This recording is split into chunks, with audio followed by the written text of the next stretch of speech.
If you've got a Hino 268 and need to replace the driver's side seatbelt, here is how to do it. Make sure to get the actual one from Hino. They make their own, and I would not trust a third-party one. So what you're going to need to start out is just a basic flathead and a 12mm and a 14mm there.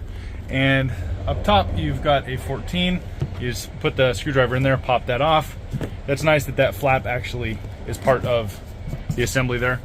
And it slides down into here. So what we're gonna need to do is get this off. That is a very easy mount. You don't have to mess with the back of it. It's just the front. And that is a 14. And down in the floor, there is a 14.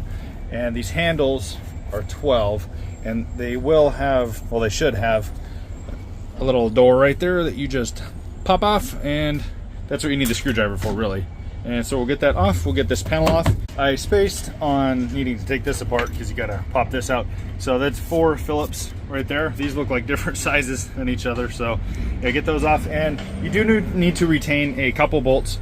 One is here, which is for that part there for the top, and then 2 on the bottom, which we haven't gotten apart yet, but that's all in here. We'll get to that. There's also a piece that goes right here. You'll need to pop that off. You've got to feed it through one way or the other, either that in or out this way, but we will get to that as well. Now, when you take this apart, it does feel like you're going to break it, but it's just these standard clips. Get a screwdriver back there and just pry and it'll pop off. Don't worry, you're not going to snap it. Just do that all the way down. Once you pop it off, some of these trim pieces might stay in there, and you can't just press this back on there. You would actually have to angle it, and that is not very easy to do. So the best thing to do is actually pop them off and put them back in with this here. Put it in here. I think this is just called the trim tool. I don't even have a part number for this. And you just press and it pops right out. And then you just push that right back in.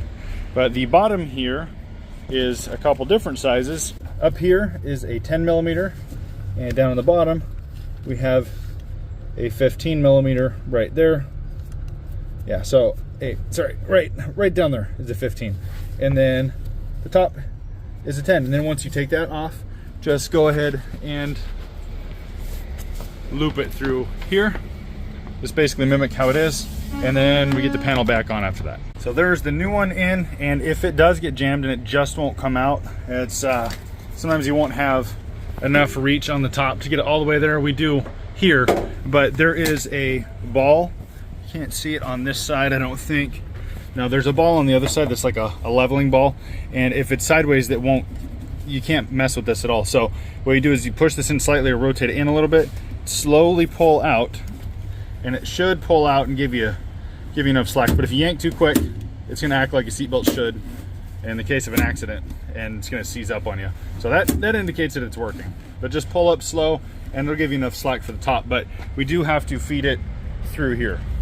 Everything is back together, and we just put the clips in, snap that down. And then one tip I've got is right here. It's not really a tip, just be careful.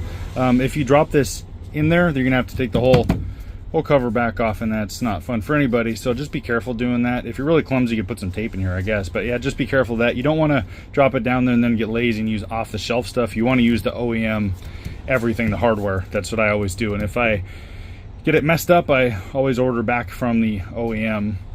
So I don't want to use aftermarket parts there, but we just snap the whole thing back together. And this is honestly the easiest seatbelt replacement I have ever done. And it does come with this manual, this installation guide basically. There is the torque listed on here. I don't like to give that out unless it's actually from manufacturer, from the OEM. And it looks like this will work on a bunch of different Hinos. So a socket wrench with 10, 12, 14, and 15mm. And this removal tool for, I don't even know what it's called, for the covers to pop them out. There's got to be a name, I don't know what it is.